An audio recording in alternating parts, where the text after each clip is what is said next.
Former Education Secretary Bill Bennett and Marc Thiessen, American Enterprise Institute scholar and former chief speechwriter for President George W. Bush. Both are Fox News contributors. We went looking today, Marc, to find, when there had been a similar meeting. And that's the one that we found is the only one that, folks could find. And it had quite a different tenor. What did you think of what you saw in there today, Marc?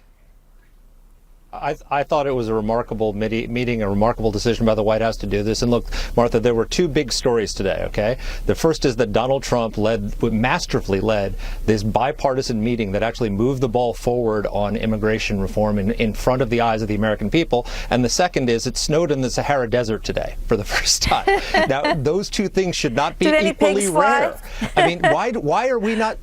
Why are we seeing this side of Donald Trump for the first time after the Michael Wolff book? This meeting was a complete repudiation of Michael Wolff's thesis in a single hour. Michael Wolff portrays him as stupid, uninformed, unable to absorb basic facts, bored, unengaged. Here we saw the opposite of that. Donald Trump was in command. He was informed. He was moving people together, taking on tough issues. So, for the American people, the question is, who do you believe, Michael Wolff or your lying eyes? But for the White House is, why don't we see more of this side of Donald Trump?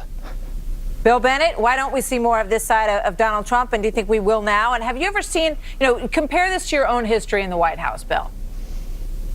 Yeah, well, no, I think it's quite extraordinary and unique. Yeah, you're talking about that meeting at Blair House with Obama, but that was much more staged than this. A lot of rehearsed remarks. I've been to a lot of cabinet meetings that were more rehearsed than this. But Marc put his finger on it. It's exactly right. How do you know the difference between a straight stick and a crooked stick? Put a straight stick next to a crooked stick. And Dr. Wolff, I refer to him sarcastically as Dr. Wolff, the practicing psychiatrist, when the members went in there, they didn't see soft padded walls or Donald Trump pouring tea on a happy unbirthday, with a big hat.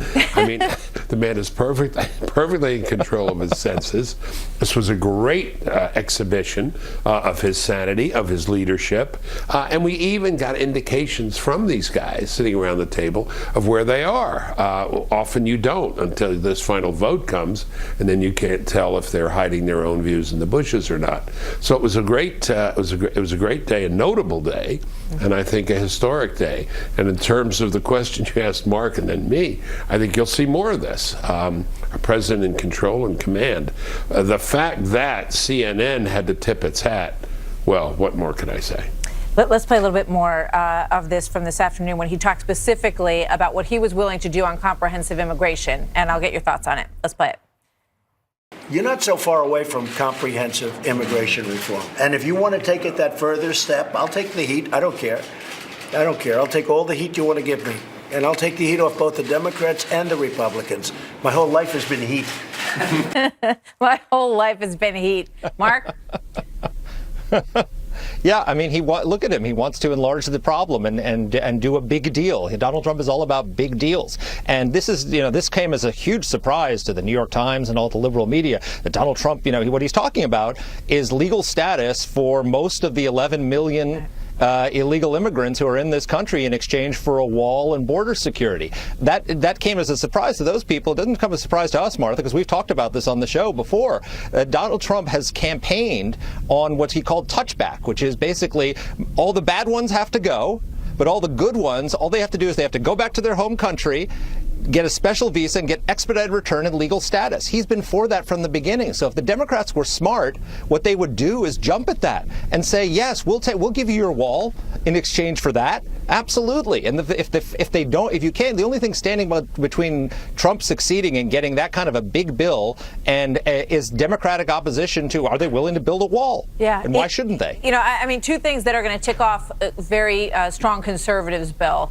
One is the suggestion of amnesty that Marc just talked about. And also the president's suggestion, why don't you bring back earmarks? I mean, I remember all of the debate over earmarks. Now the question is, well, you've sort of eradicated the element that allows people to bargain, and now nothing gets done. That's the argument that the president was making to bring them back in a limited form. What do you think of it? Well, we'll see. Remember The Art of the Deal, which I have read in part. I never saw The Apprentice, but look how comfortable he was at that table today. That's what he does. And by the way, less idiosyncratic than a Twitter or a tweet. Sitting around a table trying to make a deal with a bunch of people who disagree.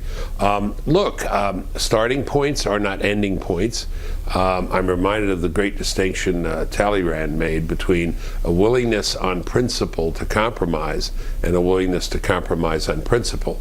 Let's see where this thing goes. But this was an exhibition, I think, of leadership, public leadership, that is quite notable, quite unique. My guess is you'll be seeing more of this. More meetings like this, Mr. President, maybe a couple fewer tweets. And I think you just gave us our quote of the night. Bill, thank you very much. Good to see you both. Thank you, Marc Thiessen. Thanks, Martha. So one of the most influential Democrats in the Senate